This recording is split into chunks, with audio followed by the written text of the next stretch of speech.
Welcome back नाजरीन। जो मुलाकातें हैं ईरानी सदर इब्राहिम रईसी की और मुख्तलिफ़ अहम शख्सियात से, वज़ीर-ए-आज़म, सदर, और हम ये देख रहे हैं कि मुख्तलिफ़ अहम सियासी लोगों के साथ जो है वो मुलाकातें हुई हैं। अब हम इसका एक्सपेक्ट हम जानना चाहेंगे कि तिजारत के हवाले से, क्योंकि एक अहम डिस्कशन में चीज़ें रहती हैं कि जी तिजारत को किस तरह फ़ायदा पहुँच सकता है पाकिस्तान के अंदर, पाकिस्तान के लिए, और साथ साथ पड़ोसी ममालिक से तिजारती ताल्लुकात किस तरह होने चाहिए, उसके ऊपर आज हम बात करते हैं। फ़ारूक अफजल साहब मेरे साथ इस वक्त टेलीफोन लाइन पे ज्वाइन कर चुके हैं, माहिर मईशत हैं, हम इनसे जानते हैं। बहुत शुक्रिया सर टाइम देने के लिए। सबसे पहले तो मैं ये जानना चाहूँगा इस मुलाकात को ताजिर बरदरी किस तरह देख रही है, किस तरह देख सकती है, और तिजारत के हवाले से बिलखुसूस क्योंकि जब वज़ीर-ए-आज़म शहबाज शरीफ साहब और सदर ईरानी सदर जो हैं इनकी गुफ्तगू हो रही थी, उस दौरान भी तिजारत के ऊपर बात हुई है और हजम के हवाले से बात की गई है कि जी हम इतना नहीं तो इससे ज़्यादा बढ़ाने की तरफ ख्वाहिशमंद हैं। कैसा देखते हैं हम इन चीज़ों को? जी बिस्मिल्लाह, बहुत शुक्रिया जी इनवाइट करने का। असल में भाई देखिए, बात यह है कि ईरान हमारा एक बहुत ही करीबी पड़ोसी है, इस्लामी मुल्क है। और मैं समझता हूं कि पाकिस्तान को अपने जितने भी जो पड़ोसी हैं उसमें चाइना, ईरान, अफगानिस्तान, इनके साथ हमारे जो ताल्लुकात इतने बेहतर होने चाहिए कि हमारी जो माशियत है वो इन पर बेस करे। एक्चुअली मैं देखिए, ईरान के साथ जो ईरानी सदर आए हैं उन्होंने बातें बहुत अच्छी की हैं। हमारा ईरान के साथ बार्टर ट्रेड एग्रीमेंट भी साइन हुआ हुआ है। और हम ये बार्टर ट्रेड एग्रीमेंट जो है ना, ये इतना अच्छा है, मैं बताऊं कि तिजारत जो हमारे जितने भी जो इंडस्ट्री के लोग हैं, ताजिर हैं, जो भी लोग हैं, उनके लिए they are very basically I would say very positive in that, in this regard कि जी अगर ये होता है तो तिजारत हमारी बढ़ेगी। क्योंकि देखिए इसमें जो मसाइल हैं, जाहिर बात है ईरान सैंक्शन ज़्यादा मुल्क है, करेंसी के मामलात जो हैं यूरोप, आप यूरो में काम नहीं कर सकते, डॉलर में या पाउंड में। तो ये बार्टर ट्रेड एक ऐसा एग्रीमेंट है जिसके जरिए हमारी तिजारत जो है ना वो बहुत बढ़ सकती है। और जो ईरानी सदर ने बोला कि हम इसको 10 बिलियन तक बढ़ा सकते हैं, दैट्स वेरी मच ट्रू। क्योंकि जो पोटेंशियल दोनों मुल्कों का है वो बहुत बड़ा पोटेंशियल है कि हम may be we can go beyond $10 billion even. Farooq साहब थोड़ा सा इस हवाले से हम जानना चाहेंगे, क्योंकि देखिए सेक्शंस के बाद मुश्किलात तो है पूरी दुनिया के अंदर, तो हम किस तरह फिर डील कर सकते हैं चीज़ों को, उसके हवाले से एक आम आदमी ताकि समझ सके चीज़ों को, और हम किन सेगमेंट्स पे बिलखुसूस काम करना चाहिए पाकिस्तान को और किया जा सकता है, उसके ऊपर भी थोड़ी सी गुफ्तगू फरमाएं।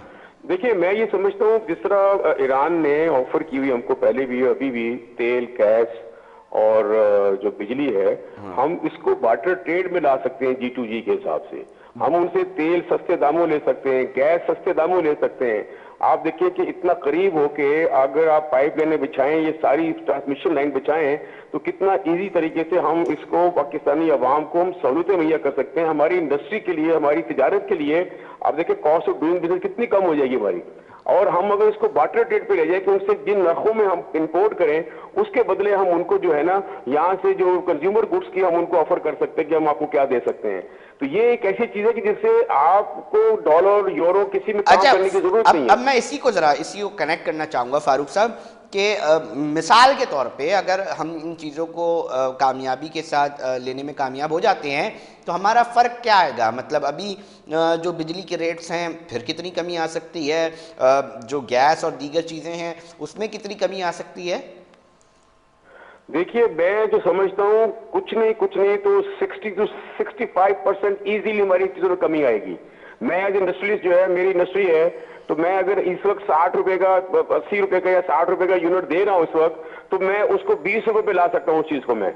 देखिए ये इतना फर्क है ये गैस का। देखिए आज टर्बाइंस लगा रखी है लोगों ने जो ऑयल बेस्ड हैं, जो बिजली खुद पैदा करते हैं। मैं अगर गैस मुझे सस्ती मिल रही होगी ईरान से, तो आप सोचेंगे मेरी कॉस्ट ऑफ डूइंग बिजनेस कितनी कम हो जाएगी। अब और इसी तरह हाँ बोले फारूक साहब बोले। इसी तरह तेल के, इसी तरह जो तेल हम ऑयल लेते हैं, देखिए हम बाहर से तेल लेते हैं, फिर रिफाइन करते हैं, जहाजों में तेल आता है। अगर हमारा ये हमसाया मुल्क है भाई, सीधे सीधे ऑयल के आपके जो ना उसमें पाइप्स लगेंगे और आपकी ऑयल सीधा सीधा आएगा। आपकी देखिए लॉजिस्टिक्स कितने कम हो गए आपके।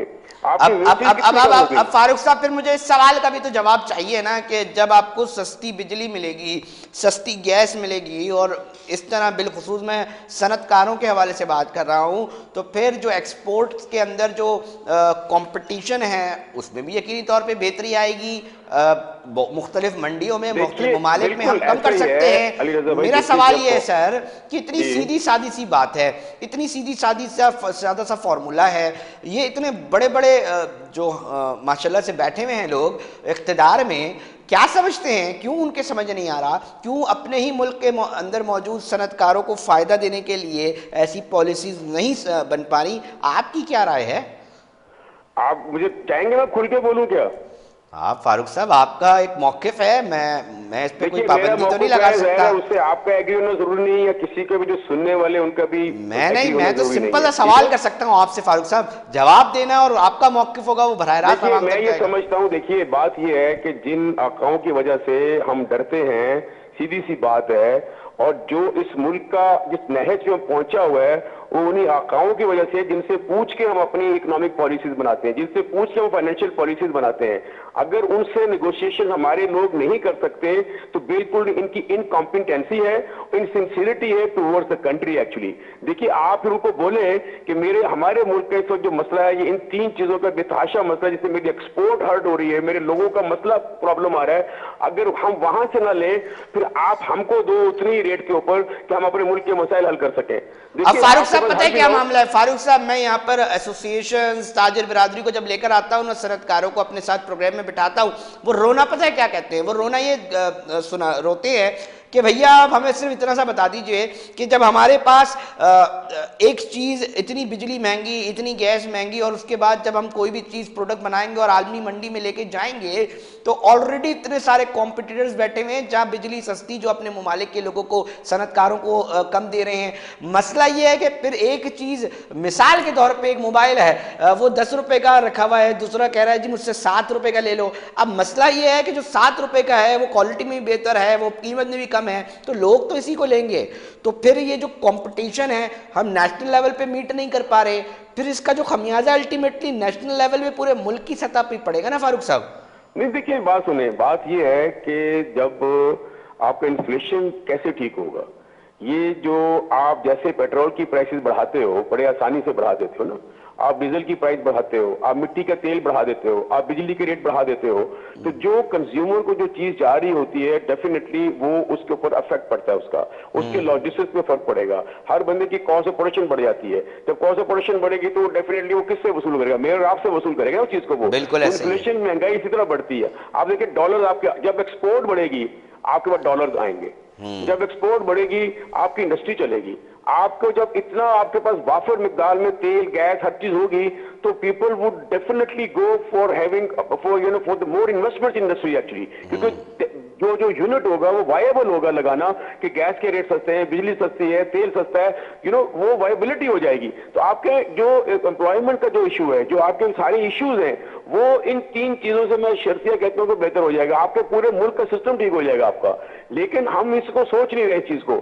हम एक्सपोर्ट बढ़ाने पर तवज्जो नहीं, हमारी कंड्यूसिव किस्म की एनवायरनमेंट नहीं है, हम वैसी यूजर फ्रेंडली, जो एक्सपोर्ट फ्रेंडली जो हमारी पॉलिसीज होनी चाहिए वो नहीं है। इंडस्ट्री को आपने समझ लिया है कि ये गाय है जिसका दूध खींच खींच के थनों से आप उसके थनों को भी नुकसान पहुंचा रहे हो। अभी आप कितने टैक्स लगाओगे यार?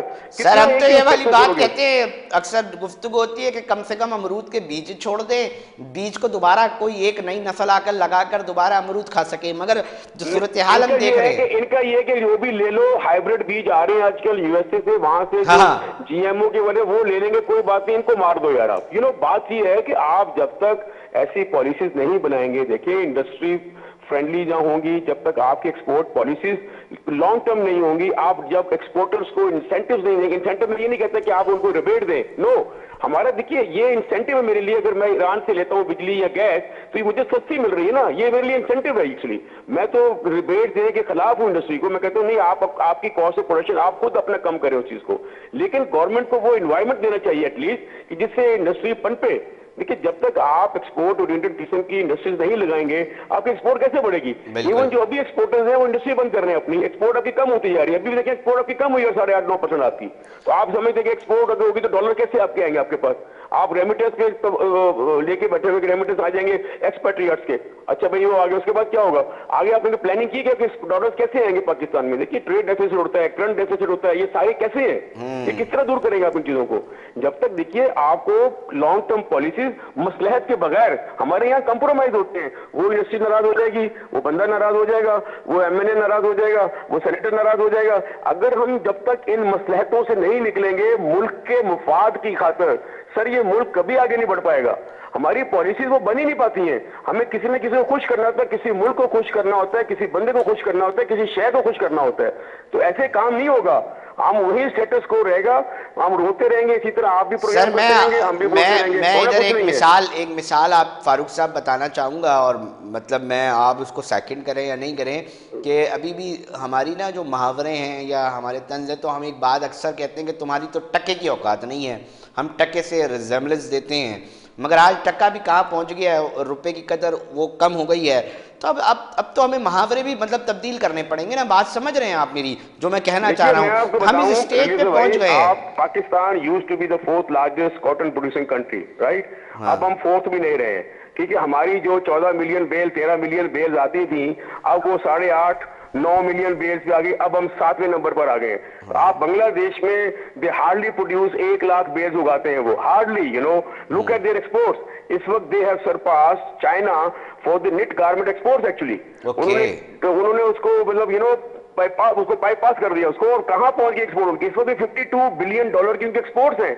हम 4th largest cotton producing country हैं, साला हमारी 14-15 बिलियन डॉलर की एक्सपोर्ट है टेक्सटाइल की। तो फारूक साहब फिर मैं एक सवाल आपसे ये भी करना चाहता हूं कि आप क्या समझते हैं कि देखें जी, जो फैसले ऐवान में हो रहे हैं, ऐवान के अंदर ये लोग मौजूद नहीं है कि जो वाजे कर सके पॉलिसी, मईशत को बेहतर अंदाज में चलाने के लिए अपना किरदार अदा कर सके, या कोई और वजूहत हैं जिसकी तरफ देखना चाहिए संजीदगी से? देखिए मैं आपको बताऊं, ये प्रॉब्लम ये इस मुल्क के साथ इज्तमाइयत नहीं है, कलेक्टिव सोच नहीं है।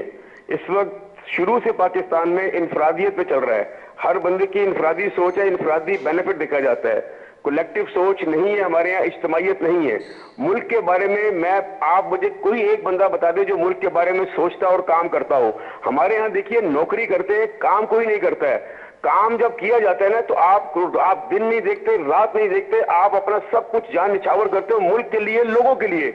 अगर हमने उनको भेजा एमएनए बना के, सेनेटर बना के, तो क्या सिर्फ लल्लो तलल्लो के लिए भेजा वहां पर? देखिए पॉलिसी बनाना, देखिए लेजिस्लेशन का काम है, लेजिस्लेशन करना और फैसिलिटेट करना, उन मसाइल के ऊपर ऐसे बिल्स लेकर आना, ऐसी पॉलिसीज बनाना कि वो बिजनेस कम्युनिटी को, सोसाइटी को फैसिलिटेट करे और उनके लिए बेहतर आसाइशें दे, बेहतर काम करे उसके लिए। लेकिन इनको ये होता है कि मेरे फंड कहां जाएंगे, मुझे चाहिए नाली बनाने के लिए फंड चाहिए, मुझे तो लाइटों के लिए फंड चाहिए, ये तो फंडों पे आते हैं यहाँ पर, इनको फंड चाहिए इनको। लेजिस्लेशन होती कहाँ है? आप मुझे बताइए लेजिस्लेशन कहाँ होती है? कानून हमारा कमजोर है, जुडिशरी में कोई कानून साजी नहीं है। आप देखिए लोकल बॉडी का कोई कानून साजी नहीं है, लोकल बॉडीज को आपने फकीर बना के रखा हुआ है, उसको पीर बना के रखा हुआ है, जिसके ऊपर सारे इख्तियार उसके पास होने चाहिए।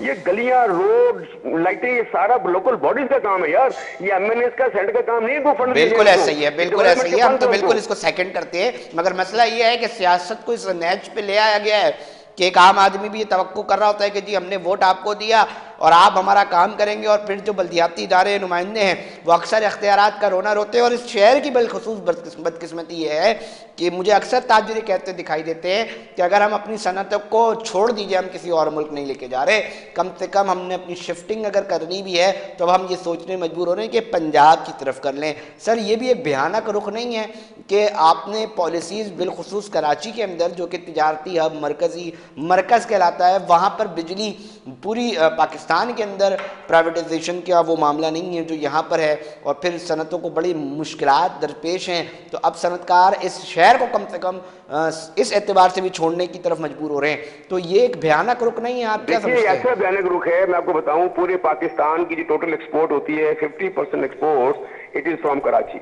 पाकिस्तान की टेक्सटाइल की जितनी एक्सपोर्ट होती है 52% that is being exported from Karachi. Total Pakistan का जो रेवेन्यू है 68% it is Karachi use contributing towards the national exchequer. हमें क्या मिल रहा है? आप कराची का हाल तो देखो जरा आप यार, ये लगता है कि नेशनल सिटी है, ये लगता है कि ये कमर्शियल हब है ये यार। आप रोना आता है लिटरली, बताऊं आपको मैं, इंफ्रास्ट्रक्चर नहीं है, पूरा हाल इंफ्रास्ट्रक्चर का, मसाइल इतने हैं कि मैं आपको क्या बताऊं। हर जगह रिश्वत का, अल्लाह का शुक्र है पूरे पाकिस्तान में बाजार गर्म है, लेकिन अल्हम्दुलिल्लाह कराची में तो इस तरफ तो बहुत ही ज्यादा है। मतलब ऐसे मुंह खुले हुए लोगों के कि मैं आपको बता नहीं सकता हूँ। हम इंडस्ट्री के लोग कहाँ जाएं, बताइए मेरे को। और आप इतना समझते हैं बड़ा हक समझ के आपका लिया मुल्क जाता है कि है, जी ये तो हमारा हक है, ये तो आपको देना ही पड़ेगा। ये कोई नहीं देने को तैयार क्यों नहीं है सर? प्रॉब्लम ये है, आप लोग, हम तो बोल बोल के थक गए यार, हम तो बोल बोल कर थक गए। इंडस्ट्री कहाँ, हर चैम्बर से, एसोसिएशनों से, हर जगह से क्या मिल रहा है कराची को, बताइए ना मुझे आप। किस सियासी जमात में कराची को ओनरशिप दी है, बताइए मेरे को आप। चलो हमारा इंडस्ट्री का तो बात की बात है, जो सोसाइटी जिस तरह रह रही है आपके सामने, लोग किस तरह रह रहे हैं आपके सामने है ना। बिल्कुल। बिजली का, पानी का, गैस का कौन सा मसला इस मुल्क में नहीं है, इस शहर में नहीं है। रोडों का हाल देखें आप, नालियों का हाल देखें आप। आखिरी यार ये सवाल कौन से मैं करेगा पूछना इसको हल? चाहूँगा फारूक साहब, इस मुलाकात को किस तरह क्या जो मुआहदे या इस तरह की तरफ सोच आ रही है एक दूसरे के आगे देखिए बात दिया जा सुनिए रहा है, वो भाई, मुमकिन हम बन बात पाएगा? बहुत, देखिए जब तक आका आपको ओके नहीं करेंगे, जितनी बातें वो कर गए सदर साहब, जितनी बातें हमने की हैं, जितनी लिप सर्विस हमने दे दी है वो हमने दे दी है। जब तक आका इसको ओके नहीं करेंगे सर, आगे कुछ भी नहीं होगा।